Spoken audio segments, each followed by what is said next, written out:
Terrific! Today I'm going to test a Tarion backpack.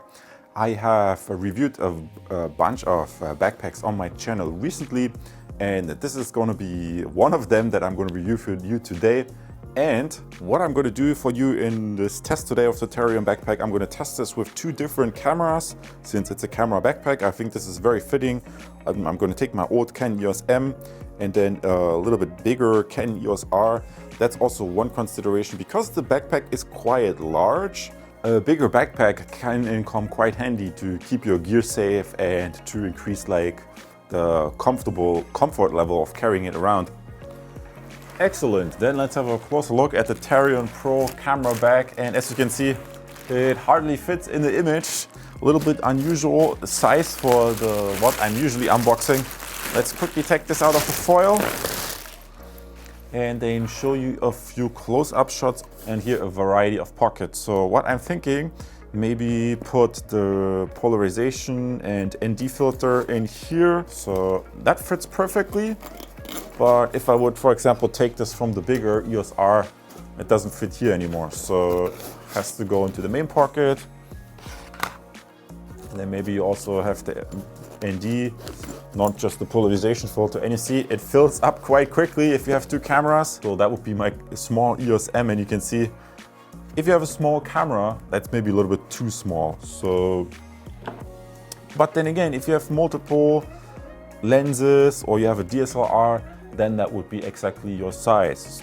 Carrying bag, not just a camera bag. So while I'm talking about it, why not just slide in a MacBook Pro? Although I must say, the more you put in, the heavier it gets. So probably if I'm around town, I wouldn't carry that notebook with me. Only if I'm maybe traveling overseas, visiting someone. A lot of room, a lot of arrangeability. And yeah, I mean, that's the first impression of this Tarion. Obviously, you want to keep it neat and tidy, which is a little bit hard to do with one hand. But guys, you get the idea. Terrific. This concludes the review of the Tarion backpack. As you can see, we jumped to part 4. And my personal conclusion is, this backpack is very affordable and works great if you have a big DSLR or mirrorless camera, like the EOS R system, something like that. However, if your camera system is somewhat smaller, like let's say the M series, I think the Tarion Pro is a little bit overkill. You see, if you have a small camera, that backpack is very, very huge, and that's why if you have a big cam, maybe a notebook and a bunch of lenses, then that's great. So notebook fits in there fine, I've shown you that. Big camera fits in there fine, I've shown you that. And a collection of maybe 1, 2 or 3 lenses fits in there fine.